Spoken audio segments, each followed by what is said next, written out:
But before we get into it, make sure you like, subscribe, and turn on those post notifications so that you never miss another video, and live up.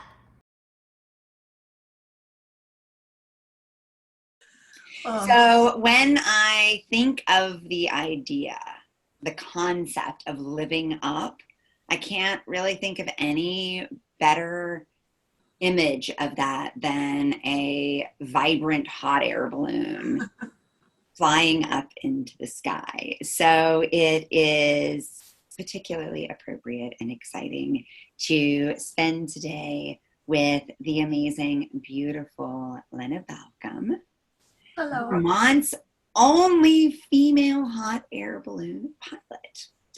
So Lina, thank you so much for coming here today to share a little about how you live up. Yeah, thanks. I'm really excited to be able to spend time with you and talk about all of this, live up physically and, metaphorically. Because really, I do both, right? I do both. Yeah, I really want to dig into that idea too. Like, how are those related? But first, let's just talk about hot air balloons. Oh, yeah. What first attracted you to them?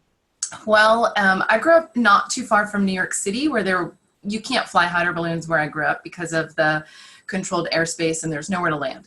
But my partner, when we started dating back in the 90s, I'm old, and in the early 90s, he grew up in a community. Back in the 1900s? Not back in the 1900s. He grew up in a community where there's a hot air balloon festival and there was hot air balloons all year round, and it's a really active ballooning community. So for him, the fact that I knew nothing about it was strange. So in our early days, he brought me to this balloon festival, and I was just overjoyed. I was like a kid in a candy store. The sun, you have to go out right before the sun goes up. Yeah, I have to go out before the sun goes up. And at first I was cranky because it was my plan for the day. Sorry. Yeah, it was September and it was cold, it was dark, and it was early, and I was a young 20-something person that was not happy about being up early. And then the sun came up and literally 100 hot air balloons all inflated and launched within like 35 minutes. And it was so moving. It was just this magical moment. So then it started into, I want to go on a hot air balloon. And we were starving grad students. We had no money for anything adventurous like that. So eventually he brought me and surprised me with a hot air balloon flight many years ago, probably about 15 years ago now, I guess. And instantly I said to the pilot who was flying, we were in the sky for maybe 10 minutes or less. And I said, how do you learn to fly one of these things? Because I just knew that I just knew I wanted to do it. So I sat after the balloon flight. We sat with him for quite a while, probably a couple of hours, and he talked with us all about ballooning and how to get involved and how to become a pilot. So I went home and I found a local pilot and started crewing with them. At the time I lived in Connecticut, and eventually the pilot that I was crewing with was going to give me lessons. Once you become a commercial pilot, you can train new pilots into the ballooning world. And he was getting his commercial pilot's license, and then we moved, and he got his license after we moved, his commercial license. So I had to start again when I got to Vermont. But when we moved here, we intentionally were choosing our community, and we made sure there was a ballooning community here. So I didn't know anybody in it, but I knew there was balloons because I saw it. There used to be a balloon festival here in our area. And so I went out of my way to find some folks in the community and got connected to some, and made an agreement with a person who's become a very close friend of mine, but I crewed for them and they gave me lessons. And so I eventually bought my own balloon and became the only balloon pilot in Vermont that's not a man. And I've been told that there used to be a woman in Vermont flying, but I've never met her. So right now I'm the only active balloon pilot in Vermont that is a female person. So it's exciting, and now it's just part of my life. It is my fun. It's what I love to do. It's my hobby. It's not what I do for a living, but it brings me joy. I love that this whole journey too for you started with something that you were totally disinterested in. Yeah, like I was super grumpy that morning. I'm like, oh, I can't believe we're up so early. It's cold and I'm, uncomfortable and I want to be in bed. And then I was like a kid in a candy store and loved it. And I think it's so interesting in this context too, because for so many of us, we are held back by our own limiting beliefs. Right, And we think, absolutely. like, I'm not a morning person. I don't want to wake up early on this day.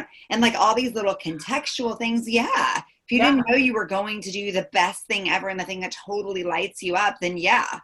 Yeah, right. And you know, what's interesting is well, you know this about me, but I am a wicked night owl. Like I go to bed probably, well, now that I'm older, I go to bed before midnight, but most of my life I would go to bed long after midnight. And when I started telling my friends that I was going to get involved in ballooning, and something that we haven't talked about yet is that when you go ballooning, you can fly only right after the sun comes up or right before the sun goes down. And so the most stable air happens typically in the morning. So most balloon flights are in the morning, and you need to be on the field before sunrise. So when I told my friends that I was going to get involved in ballooning and that I needed to like leave my house at 3 o'clock in the morning or 4 o'clock in the morning, depending on the time of year, they all laughed at me. They're like, yeah, right. Yeah, we don't believe you. That's just going to be a thing. And I love it so much that I am willing to go against my limiting belief of I'm not a morning person, right? And it has changed the way that I interact with those thoughts about who I am and what I'm capable of. Because, you know, and I joke with my boss actually that I struggle to get to my office on time at 8 o'clock in the morning, but I can be on the balloon field at 5 a.m. no problem. And what's the difference there? I think the difference is that, you know, work sometimes feels like a chore or sometimes feels like, you know, I love my work, but it's not the same as like this joyful, exciting, special event. And I think if I went out to the balloon field every single day, it might be harder to get out there every morning, but it isn't that for me. It's this joyful, special occasion. Probably a lot to be said for that in life. Yeah, I think you're right. For having dessert. Yeah. Right. Like if you think about it in other contexts, right? Like if I'm going on vacation, I could probably get up at 3 o'clock in the morning to get to the airport, no problem. But to get up at 3 o'clock in the morning to go exercise in the morning, now I'm not going to do that. Right. And so I think the context of what you're going to do really frames how excited you feel about it or how willing you are to make the sacrifice of the opposite choice. Mm-hmm. Yeah. And the rarity of it a little bit. Yeah. And yet you really attracted lots more of this into your life. I have. That you moved to Vermont knowing that there was a community there because the conditions were good for following this dream. Right. And that's not why we moved to Vermont, but it was a nice little like extra bonus of an element here. Yeah. Yeah, it was an element of it. It's not the purpose of the move, but I did. And we actually, when we chose to move, we made a commitment together that we weren't going to move someplace where ballooning wasn't really capable of happening, because there are a lot of communities where it's not feasible because of the geography or, you know, urban conditions or airports or those kinds of things. So, you know, it was intentional. Like I wasn't willing to move someplace where I couldn't have it be in my world. And my partner, my husband's amazing. And you and I were talking about this the other day that, you know, we support each other's dreams, and he knew this is my dream. So if in his mind is like, of course we would never move someplace that we couldn't do that. So I think, you know, in order to live up physically into a balloon, but also to live up into having this joy in my life and making sure that it's part of my experience, I had to make a decision about what the priorities were. And sometimes that's time, sometimes that's where we live, sometimes that's, you know, the people that I have opportunity to spend time with, whatever those priorities are. But, you know, if you really, really want something, this is one of the things that I've kind of demonstrated through ballooning a few times in my life. Like if you really, really want something, you can make almost anything happen, but you have to be willing to sacrifice and make change in order for the new thing to make space to have space for the new thing in your life, right? So I can't go ballooning if I really want to sleep late. Those two things don't go together very often, right? One thing we haven't talked about is that recently I built my own balloon from scratch. And that was really exciting, and it was a new adventure, and it was a dream I'd have for a number of years. And at first I was like, oh, I can't do this. It's expensive. I can't afford it. It takes a lot of time. I don't know how to do it. Yeah, you're not a professional at that. I'm not a professional at that, right? I haven't sewn since I was a kid. Yeah. And it could have disastrous consequences. Absolutely. But I figured out, okay, we made sacrifices financially because this was important to me, right? We saved for a long time. We didn't do other things so we could save the money for that. I identified people who were resources and were experts and were willing to help me and were willing to be, you know, my mentor through this process. I organized it with my work so that I could use vacation time and take time off to have time for sewing, because I've literally spent hundreds of hours doing that, right? And those are just 3 of the things. But when I thought about, well, I can't do this, it was because I couldn't afford it. I couldn't take the time off. I'm too busy. I don't know how to do it. Well, those things were true until I decided that they weren't true. Right? Right. And that's why we stop, right? Because it's like, well, you shouldn't, because da da da da da da da da. Right. Right. So they were true. I was too busy at work. I didn't have time. But that's because I was choosing not to use my vacation time, right? I didn't have the money, but I do have the money. I just need to spend it differently than how I was spending it. And I might not have been able to do it in that moment. I might have needed, which I did, I needed to wait to save the money up. But that saving meant sacrificing some other things, right? And sacrifice is a tough word. I would say maybe choosing a different path, right? And instead of choosing to get well, I don't even drink coffee, but you know, instead of choosing to get a coffee every day, I'm not going to get a coffee, and I'm going to put that money that I would have spent on coffee in this savings account. And then when I reach X dollar amount, I can start this project, right? Just choosing to spend my money differently, choosing to seek out somebody. And I kind of, I've done that multiple times. I've had to seek out someone that could help me learn to fly. I had to seek out someone who could like get me involved to begin with. I had to seek out someone to help me build. And some of those were easier than others, but like I had to say, okay, who can help me? So I had to, whether it was conscious or not, some of it was and some of it wasn't, but I had to choose to say, it's no longer true that I can't do this, right? It was true until I decided that it wasn't true. Right. And you made it true. Right. You created the truth, right? And I just think that is so profoundly important for us to hear. Yeah. As humans who naturally get scared. Right.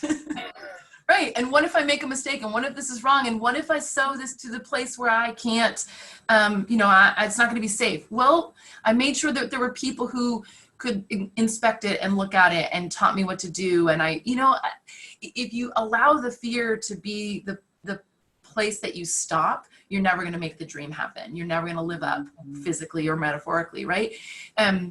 And sometimes I can't say I've always been good at stopping that fear, right? There's lots of things in my life. Well, I'm not going to do that because what if?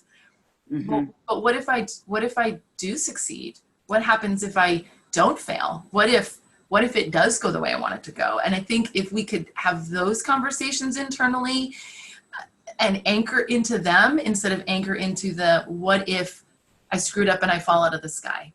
Okay, well, there's a lot of steps before you get to that. Succeed? Right. Yeah. What if I succeed? What if the what if question is, what if I succeed and how can I?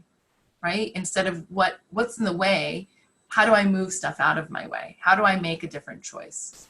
And I really, you and I've had this conversation before too. Like, I really believe everything in life is a choice. You can choose to either be scared by something and limited by it, or you can choose to say, okay, I'm going to find a way around that. Or, I can choose to, whatever choice you're making, you can always choose a different direction. Right? Yeah. And it's about how you interpret those. Are those limitations or are they problems to be solved? Absolutely. I love that because it's really what it is. Is it a limitation? Am I just stopped at this brick wall? Mm-hmm. Or can I build a door in this wall? Can I find a ladder to go over this wall? Can I find somebody that's on the other side of the wall that can reach over and give me an arm so that I can grab it and they can help lift me over it? Is it just a wall that I'm stuck at and I can't get past it? It's my decision. I can choose to say no. I can choose to say, okay, well, this wall, I can get to the other side of this wall because there's going to be an end to it. Maybe I need to go all the way around the wall instead of over or through the wall, right? Like and you can decide, but when you're standing in front of that brick wall and it looks really tall and really wide, sometimes it's hard to choose the other idea. Sometimes it's hard to say, I can get to this other side, but I think you always can. And maybe that means that you have to make a change that is uncomfortable. Yes. Right? Maybe that means you need to make a change that's uncomfortable, but it doesn't mean you can't do it. Now you have to have a different choice. Is getting to the other side of that wall worth this change that might be uncomfortable. Because if it's not worth this change, then I'm not going to get to the other side of the wall. But then that's a conscious choice rather than a feeling of being stuck or defeated. And that feels different. That I end up with different emotional response to that. Then I hit a brick wall and I can't get past it. Well, I could get past it, but right now I'm not choosing to change the way I spend my money. Right? Or, okay, let's talk about money, right? Sometimes it's not even your choice about how you spend your money. You just don't have enough money, right? Like that could be a case, right? Yeah. Right? I had to be privileged enough to have enough money to save it to do that, right? But if that's the case, then maybe I can say, okay, well, maybe my choice is that I find another route to make additional money, right? So again, if it's this brick wall and then I try to find a way around it and I hit another brick wall, that's just another wall. It's not necessarily that I'm boxed in. Absolutely. And it's only a wall if you choose to make it one. Right. Yeah. So like you took these big leaps, as you said, physically, literally, metaphorically as well. What do you get for the courage to go around all these walls and find a way forward? Well, that's a good question. You know, I don't think of it as courage. And I think that's why, like, when you ask that, and I paused, I'm like, I don't know what the answer to that question is. I don't think it's courage. I think I look at it as, okay, well, this is something I really want to do, right? I really want to learn to fly a balloon. I don't know how to do that when I started. My answer was, I don't know how to do that, but I could figure it out. Let me learn about it. Let me find out more about it. And then when I learn more about it, I'm like, okay, well, that takes a lot. Am I willing to do that? Yes, because I really want to do this. And so I think for me is, you know, that old phrase, like, how to eat an elephant, one bite at a time, right? Like, I don't look at it as the enormous choice or the large thing, right? Like, I built a balloon, great, but I started by finding a person, understanding what I needed, finding out how much it was going to cost me, figuring out, am I capable of doing that, getting right? It was each step. And you know, and I in my personal work world, I am responsible for, among other things, planning events. And so I think of it in the same way, right? Like, you don't plan an event being like, okay, I have this big vision of the event, but then you break it down into these little steps. Where am I going to have it? When am I going to have it? Who's going to come? What's the theme? All those little things. So I think maybe that fact that that's my work helps me get through these, because I don't think of it as courage. I think of it as, like, what are the steps that I need to take in order to accomplish this? There have to be, though, continuous obstacles in the course of this, right? Like, I'm sure along the way there were stitches that got sewn wrong. All sorts of things. Like, I didn't have. I can't tell you how many stitches I unpicked, right? I just talked over you, didn't hear your question. Is that, how did you keep going? Because I just really wanted to have the end result, right? And again, I didn't have a time frame. I didn't have I didn't have anyone else telling me it must happen at this time. There was no pressure. And I just knew that when I finished the project, I was going to feel really excited to be able to fly my own balloon and have pride and know that I accomplished something that I've always wanted. And then it was going to open doors for me in ballooning that were different than the equipment that I currently owned, right? And a good, I guess, component to share about this is I was ready to finish the last stages of the project, and the person who's my mentor and I had scheduled this for the 26th of March. And on the 25th of March, the governor of Vermont told us we weren't allowed to leave our houses. And so, like, in the middle of this project, talk about out of your control. I could taste the finish line. Like, I could see it, touch it. It got out of my control. And so I had a choice. I either get upset about that and allow it to derail me, or I just recognize that I don't have any control over it, and I roll with it as best as I can. And I accepted the disappointment, but I knew I would eventually finish it, right? And getting upset wasn't ever going to make it better. Letting it be stressful, never. Letting stress be the guiding, like, experience never makes any situation better. So I'm not always good at keeping stress away, but when I can consciously do that, right? When I practice it, when I can consciously do that, it always serves me well. And so, you know, the balloon literally sat in a box in the corner of my family room, and we walked around it. I literally dusted it off. It was there for months, and it was sad. And we had conversations about how sad it was, but we just wait. And so I guess it's the same thing. Like, that's a big roadblock, a big bump in the road, versus like this, you know, the seam was wrong and I had to undo the stitches and start again. But you know, I also think, like, if I use analogies a lot. If I'm driving down the road and I get a flat tire, I'm not just going to leave my car on the side of the road and walk away from it and never come back to it because I got a flat tire. I'm going to figure out how to change the tire. Maybe I need to leave it on the side of the road because I have to go get a spare, but I'm going to come back and I'm going to fix it, right? And so I'm not going to just walk away from it because something went wrong. But I do think it's easy to do that, especially when it feels like that it's a big brick wall, right? Yeah. So I wasn't going to walk away from it, this huge project that I started and that I halfway through, or, you know, most of the way through, just because I had to wait. Well, and just because it didn't go the way you expected. That, right? Right? Like, you're actively letting go of that and choosing to keep going and to continue on the journey with that goal in mind, despite all sorts of things being out of your control. Yeah. And I think what you just said is really important, right?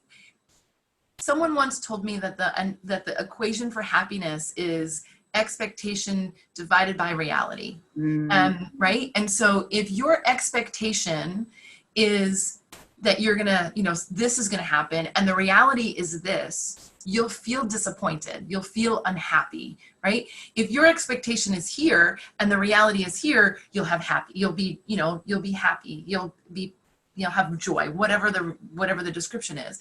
But if you just allow that, my expectation is just that, I can choose to change that expectation. I can choose to say, wow, I didn't meet my expectation. Do I get upset? Yeah, I'm disappointed. But do I let that disappointment derail me? It's a choice that I make, whether I let that disappointment derail me or not. And I just, there's been lots of times in my life probably where I have let disappointment derail me. But I think the older I get, the more I recognize that, you know, I'm the only person standing in my way of accomplishing what I want to accomplish. Other people might step in my path, but I'm the one that decides whether I'm going to figure out a way to get to the other side of that situation. I'm the only one that is in my way, and I'm also the only one that can get me to the finish line, right? So if I have a dream and I want to accomplish that dream, maybe it doesn't go the way I imagine or I expect or what I hope, but that doesn't mean it can't happen. And I'm the only one that decides whether I'm going to let something get in the way that stops me or not. And it's kind of powerful to think about it that way and to know, like, I'm the only one. Yeah, it took me, I know people who have gone to get their hot air balloon pilot's license in less than 2 weeks, because they go to a balloon school, they take ground school, they do lessons every single day for a couple of weeks, they take their exam. It took me 5 years. It took me 5 years because I live in a place where we can't fly all that frequently because of the weather and the terrain. The person who is agreeing to give me lessons traveled regularly. I have a job that's an unpredictable schedule that works a lot of hours. All sorts of reasons. All of those things conspired sometimes to prevent me from getting enough hours in a summer, and then we kind of had to go back to the beginning. And you can fly all year round, but in Vermont it's cold and we don't often fly in the winter. But so does that mean, just because it took me 5 years, does that mean my license is less valuable than the person that got it in 2 weeks? I don't think so. And I could have said halfway through, this is taking too long, I'm just not going to do it. Yeah, that would have made it less valuable. Right. It would have 100% made it less valuable, right? But, you know, and did I get frustrated sometimes? Of course I did. I'm sure that there were moments where, and I don't remember them explicitly, but I'm sure there were moments like, this sucks. You know, whatever grumpiness comes of that disappointment and frustration. But the grumpiness doesn't equate failure. That, exactly. That's 100%, right? Grumpiness does not have to equate failure. It doesn't. You get to decide whether you're going to say, I'm going to stay on the side of the road forever because my car has a flat tire. It's and the other thing I heard you say loud and clear was, yeah, I accept I get frustrated sometimes, but that's not going to stop me Right. because I'm in the pilot seat. Yeah. Well, and the other thing, 100% is not going to stop me. And I would add to that, usually I'll learn something from that frustration, right? Usually I learn something from that sidetrack or being stopped in whatever way that allows me to, whether it's this dream or this project that I'm working on or something else that will come in my future, gives me a skill set, a knowledge base, a person to be connected to, it allows me to grow so that I'm better prepared for the next thing. Just because you have a roadblock or frustration or whatever you want to describe it as, because something doesn't go the way you expect it, doesn't automatically mean that that's a bad thing, right? This multiple months of break in between, like doing the majority of the work and finishing this ballooning project, I can't tell you, oh, I learned this and this and this, but I guarantee you that there's something great about that. Something good came from that. And I don't have enough separation from it yet because it's really still not finished at this point. We're waiting on some little like technicality things, but that are also sidetracked by COVID. But I don't have enough separation from it to look back and be like, oh my God, I was so grateful that I had that big break because I learned this or this happened or whatever. But at some point in the future, I'm going to be able to look back and say, I'm going to be able to fill in the blank of what those answers are. Yes. And celebrating those learnings. Right. Revalidates the process that you're taking, right. And reconfirms to you that these frustrations are a necessary and important part of the journey. Right. So, what's up? Oh, go ahead. What has hot air ballooning given you? Oh my gosh, so much.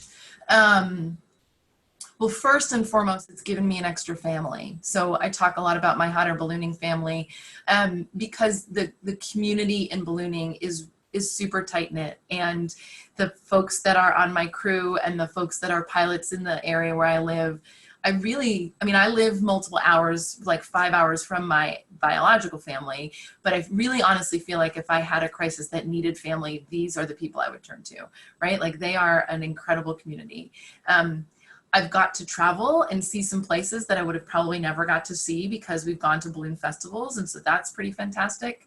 But for me, the heart of it really is when I am in the sky, I feel at peace more than anywhere else. And being able to see the earth from above gives you the perspective of how small you really are and how insignificant the things that you feel frustrated about are, right? And the perspective, it has actually helped me, I guess, I don't want to say develop because I probably always had this idea, but be more anchored in this concept that we're talking about today, that, I don't have to be derailed by things. Like look how small I am and look how amazing this earth is. And being able to share that with the people I love, I don't take passengers for money. I just take the people I love up in the sky, and being able to share that with people is one of my most favorite parts of ballooning, is being able to have other people experience this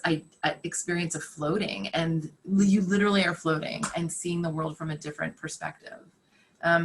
And a little part of it, I think also is, sometimes it's cool to feel powerful, like to be able to, and I lift weights too. And I think it's kind of goes along with this, like feeling powerful is amazing. Feeling strong is amazing. And knowing that I am capable of, bringing people into the sky and safely navigating them back to the earth, that feels exciting and powerful. And it's not like I want to have power, but like I feel strong by that. Does that make sense? I don't know how to articulate it, I guess. Yeah, absolutely. And the entire journey that you describe is one of building strength. Yeah. That all these little challenges you've navigated, all these opportunities for learning that you have navigated have been a strength building exercise mentally and probably physically. Yeah. Yeah. And in doing so, and I think you sort of allude to this, you have set yourself up for success in all areas of life by learning that you can get knocked down and you can get back up. Yeah, absolutely. And I'll add that we're talking about the component of my life that's ballooning, right? But all of these ideas that we're talking about relates to my work, relates to my personal, relationships relates to all of the other parts of my life too. Like nobody has a singular life. We all have intersectionality in our world, and all of it relates to exactly what we're talking about. And much of the strength and the tenacity that I've built, or that I've used in ballooning, I've built in other parts of my life, right? It didn't all come from this.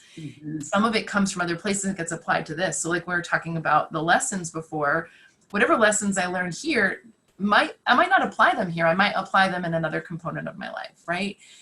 Or if I'm having a really frustrating time at work, I might learn something about myself in the way that I manage and react to that frustration. And then I use that in my family relationships or my friendships or whatever that might work. So to me, they're not disconnected. We are whole people, and all of our parts of our lives are interconnected. So it's not just the strength building from ballooning, it's the strength building from living. And where do I apply that? I apply that into these places that I love so much. And I think the other thing is that I've learned, I try not to, and I was about to say I don't, but that's not true because I'm not perfect. Yeah, right? For listening to our language. Right? I was about to go, I don't. That's not true. I try not to spend time on things that don't bring me joy, right? So, my mom. That is living up. Right? And very good. And I'm about to admit this in the internet, but I'm not the best housekeeper. And I'm okay with that because my mom always said to me, at your funeral, no one's going to go, she never had dust on her windowsills. That's not what I'm going to be remembered by. And that's not what I want to be filling my life with. And there are some people that brings them joy, that they have the perfect house.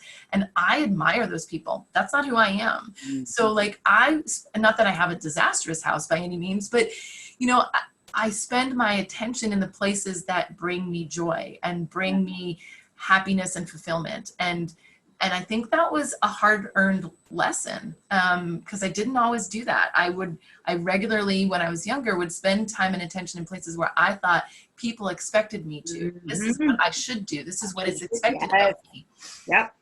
And the older I get, the more I'm like, I don't really care what's expected of me in some places, right? And I'm the one that gets to decide where that attention and energy goes. And I think that's also how I made all this ballooning stuff become, dreams and reality, is because that's where I wanted to spend my time. I didn't want to spend my time in places where I should, or I must, or other people expect. It's what I wanted to do. And I think as women, especially, we are conditioned not to put our own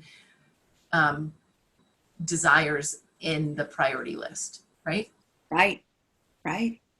And I think it's such a perfect wrapper on everything that you've said, because when you spoke about the feeling of peace up there in the balloon, it literally brought tears to my eyes to see you so enveloped in your joy. Yeah. And there's probably a lot of things you've done along the way to that weren't particularly joyful, but they enabled joy. Right.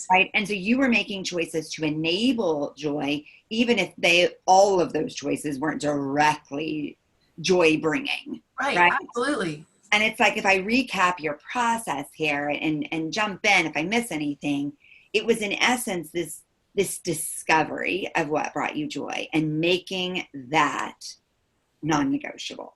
Yes. And being really clear about that. You said prioritization and what mattered to you, aligning with your partner to pursue that, which is its own powerful declaration, and really naming that stuff so that you can create the roadmap. Yeah. And not getting so overwhelmed by the big dream, but breaking it down into little pieces and I thought this was so important in your story, while keeping the big vision in mind. Yes. Absolutely. And I love that you just summarized my life for me, because that is... You made it so clear. You did it better than I could. There were powerful questions I heard you ask yourself too. You said, what if I succeed?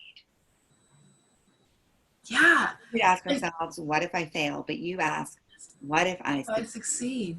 Right? And that's true. I'm about to cry when you say this, because I think that was something that happened for me many years ago. And as you know, clearly, I'm a weight a weight loss success story. And that's where I learned that thought process is for so many years, it was, well, I'm just always going to be heavy. I'm always going to be heavy. And then I was sitting in a Weight Watchers meeting many, many decades, well, not many decades, but about a decade or more ago, sitting there and thinking, okay, but what if I do succeed and become thin? What if I get to be in a healthy body? And when I changed that thought process, it made it possible for me to get there. And so I anchored into that and I never lost it. And I think I apply that in so many places in my life, because when we think, what if I fail? That's going to be a brick wall. But when you think, what if I succeed? It's going to be energy that propels you forward. Yeah. Yeah. And you start to create that vision and to trust it. Yeah. As something that you can build a pathway to. Right. And succeeding doesn't mean everything is perfect or easy, right? One of the things I say a lot is you have to have a bad day to know when you're having a good day. If all of your days were great, you wouldn't even appreciate them. So like having those moments that aren't easy doesn't mean failure. It's just part of the process. Yeah. It is a process, and we are all works in progress. Yeah. And by focusing on that process, you've enabled yourself to keep learning from these experiences. Yeah. And to stay open to whatever comes. Balls might come. Right. And that, to me, my amazing friend, is the entire definition of living up. Oh. And to watch you live up literally in the sky inside a rainbow. I've never thought of it that way. You're right. It's inside of a rainbow. It is. Literally, my balloon is rainbow colored. I will think of you so often when I am mustering courage, when I am looking for a way forward, when I consider a leap into the unknown. And I will look to you as a success story in so many ways. Oh, you're like touching my heart so hard right now. I'm gonna cry. So much for telling your lovely, inspiring, uplifting. Literally. I love you. I love you. Thank you for inviting me. It was an honor.